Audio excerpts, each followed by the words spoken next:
Edizione del pomeriggio del nostro giornale radio, andiamo subito con le notizie di oggi. Sono 4.545 le persone controllate nella giornata di ieri dalle forze dell'ordine in Friuli Venezia Giulia nell'ambito degli accertamenti per il rispetto delle misure di contenimento del Covid-19. Di queste 163 sono state sanzionate per inosservanza e una è stata denunciata per falso. E quanto emerge dai risultati diffusi dalla Prefettura di Trieste. Durante le verifiche 12 persone sono state denunciate per altri reati.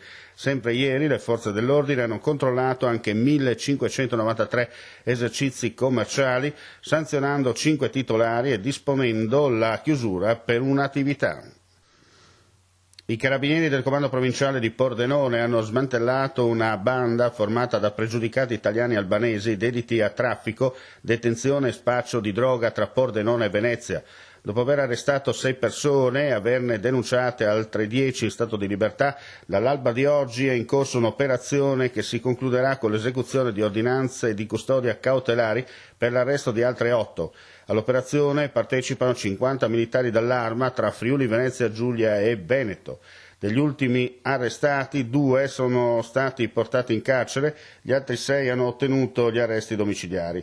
Altri provvedimenti vengono eseguiti nei confronti di 3 persone alle quali è stato imposto l'obbligo di dimora e altre 2 che hanno l'obbligo di presentarsi alla polizia giudiziaria.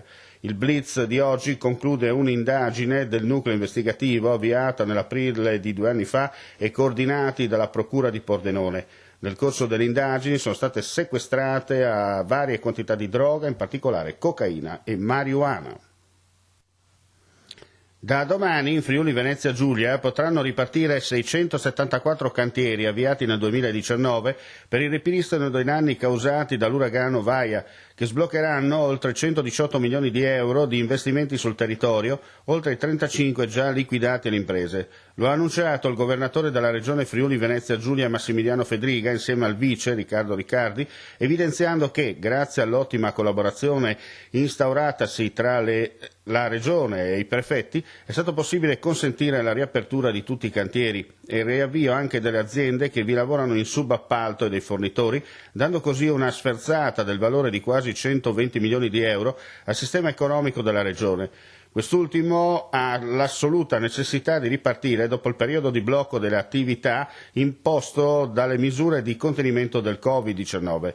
La Regione ha inviato una comunicazione a tutti i soggetti attuatori degli interventi e ai soggetti ausiliari, con la quale viene confermato che le aziende operanti nei cantieri collegati all'emergenza Vaia e dotate dei codici Ateco indicati nell'allegato 3 del decreto ministeriale del 10 aprile scorso possono chiedere direttamente alla Prefettura l'estensione delle autorizzazioni alla ripresa dell'attività, mentre per quelle non in possesso di tale codice saranno gli stessi soggetti attuatori e ausiliari a richiedere l'autorizzazione ai prefetti. Ovviamente le imprese dovranno attenersi nella realizzazione dei lavori al protocollo condiviso di regolamentazione per il contenimento della diffusione del Covid-19 nei cantieri edili.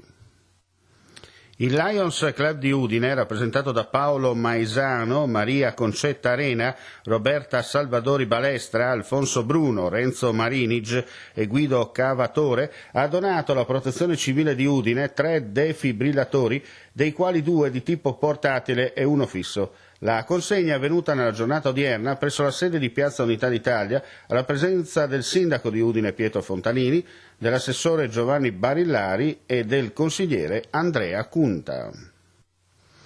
Andiamo a chiudere. Per la gestione della pandemia in corso anche una corretta gestione dei rifiuti a partire dalla cittadinanza è fondamentale. In Carnia l'UTI ha adeguato la gestione del servizio non temperanza al Vademecum per la gestione dei rifiuti urbani nel periodo interessato dal contagio da Covid-19 emanato dalla regione Friuli Venezia Giulia, che spiega come, da un lato, chi è positivo al virus o in quarantena preventiva debba bonificare la gestione dei propri rifiuti, conferendo tutto nel secco, indifferenziato, in doppio sacco chiuso, e dall'altro che coloro che non risultassero positivi o a rischio debbano prestare particolari attenzioni per tutelare la salute degli operatori del servizio di raccolta.